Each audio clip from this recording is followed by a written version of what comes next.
ने पायलट का कैसे किया रेस्क्यू ऑपरेशन, बताएंगे इस वीडियो में। नमस्कार, मैं हूं आपके साथ रंजना सिंह राठौर। मिडल ईस्ट के आसमान में मचे घमासान के बीच एक ऐसी तस्वीर सामने आई जिसने पूरी दुनिया को सन्न करके रख दिया।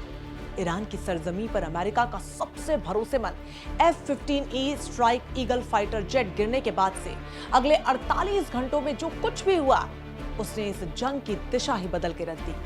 अमेरिकी पायलट को बचाने के लिए चलाए गए एक बेहद नाटकीय रेस्क्यू ऑपरेशन ने न केवल मिडल ईस्ट में तनाव को चरम पर पहुंचा दिया, बल्कि वॉशिंगटन के लिए कई ऐसे संदेश छोड़े हैं जिन्हें नजरअंदाज करना नामुमकिन है।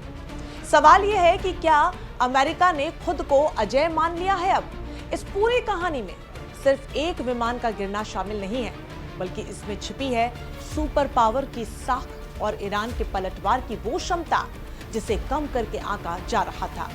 हालांकि राष्ट्रपति डोनाल्ड ट्रंप इस रेस्क्यू मिशन को अपनी सेना की एक बहुत बड़ी जीत के रूप में पेश कर रहे हों, लेकिन सच यह है कि 48 घंटे तक चला ये हाई वोल्टेज ड्रामा याद दिलाता है कि ईरान न केवल जवाब देने की स्थिति में है, बल्कि वो अमेरिका को गहरा जख्म देने में भी सक्षम है।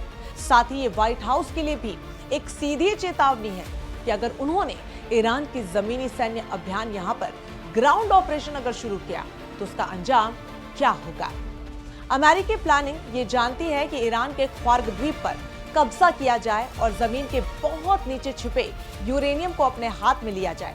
लेकिन जरा गौर कीजिए कि सिर्फ एक पायलट को बचाने के लिए अमेरिकी सेना को अपने ही 2 एयरक्राफ्ट खुद तबाह करने पड़े।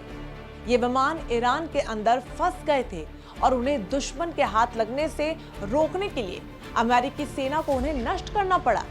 अगर एक छोटे से रेस्क्यू में ये हाल है तो पूरी जमीनी जंग का मंजर क्या होगा?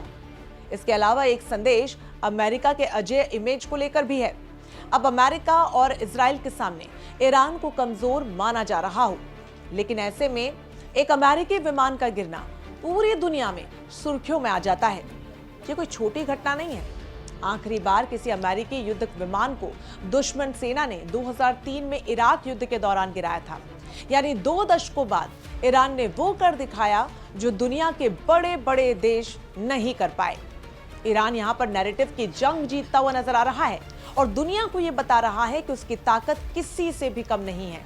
इस पूरे घटनाक्रम में जो एक और बात साबित होती है वो ये कि अमेरिका और इजराइल की हवाई ताकत अटूट नहीं है।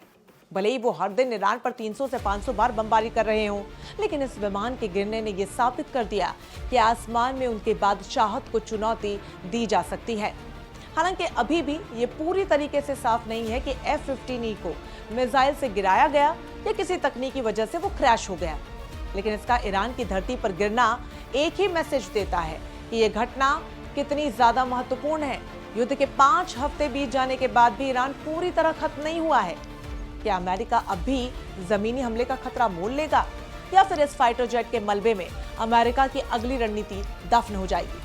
कुल मिलाकर मिडल ईस्ट की ये जंग अब उस मोड़ पर आ पहुंची है जहां हर कदम एक नई तबाही का इशारा कर रहा है।